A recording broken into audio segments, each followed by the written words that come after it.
That, and I think if it's not one thing, it's another, because human nature is to travel, to get stuff, to be social, and we're always having to deal with this, either intercity, within provinces, within our countries. Yet there's always something for health officials to consider, and I guess that's what we're up against. This is human nature to do this, isn't it? So much of the mitigation procedures we put in place in response to this pandemic have gone contrary to what comes natural to us, whether it's movements, whether it's association with others, whether it's hugging your grandmother. That's what makes it so hard, is we're always being asked by public health to do the things that we desperately need to and want to do.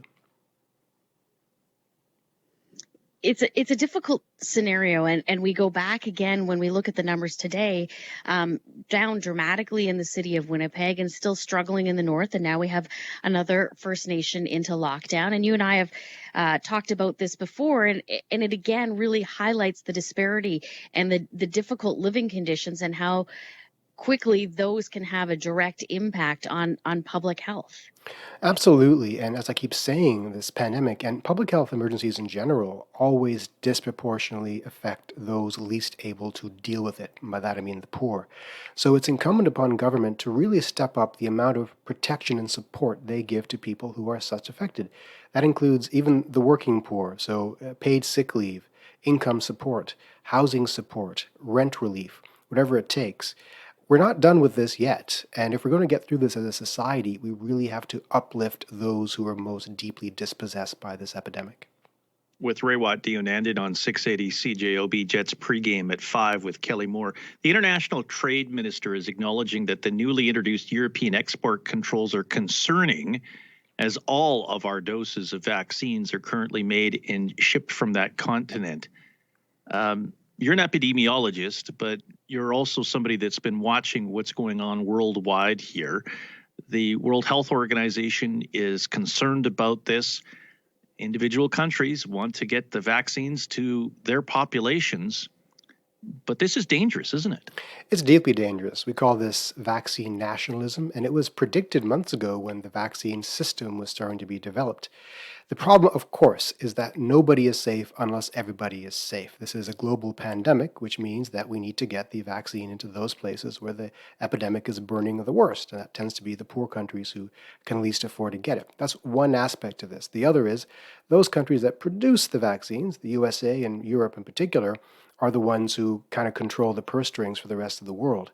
So the devil's in the details as well. So the European restrictions are kind of vaguely stated, like they reserve the right to restrict export if they feel that their supply is endangered. But that's a very vague and loose definition, and so it's unclear at what point we in Canada would be denied supply.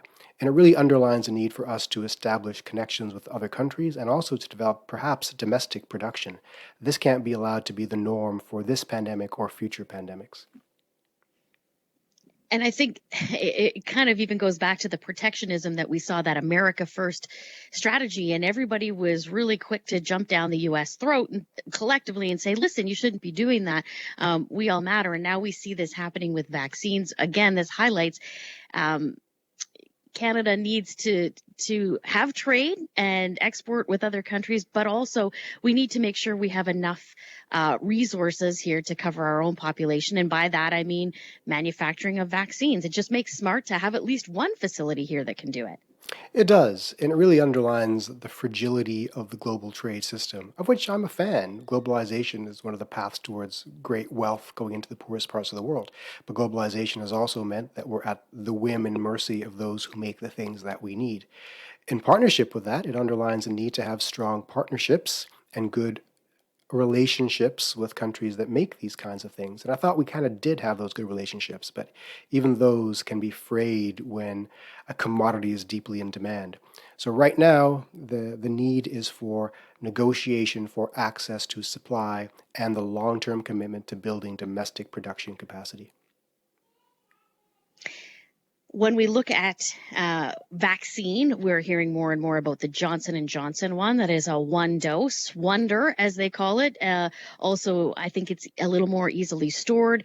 More are are getting closer to coming on stream, does that change this entire scenario in a dramatically different fashion? It really does. It really does. The more formulations we can get online, of course, the faster we'll get the vaccines that we need. But of course, every formulation has its own susceptibilities and weaknesses. The Janssen one has about a 66% overall efficacy score, which is not as good as the mRNA vaccines, but from where I sit, it's good enough for some populations.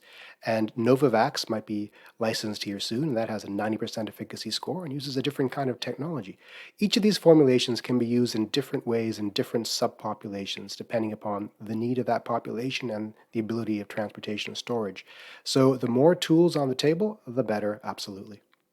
Raywat Deonandan joining us live from the University of Ottawa in 5 minutes on your 3:30 news.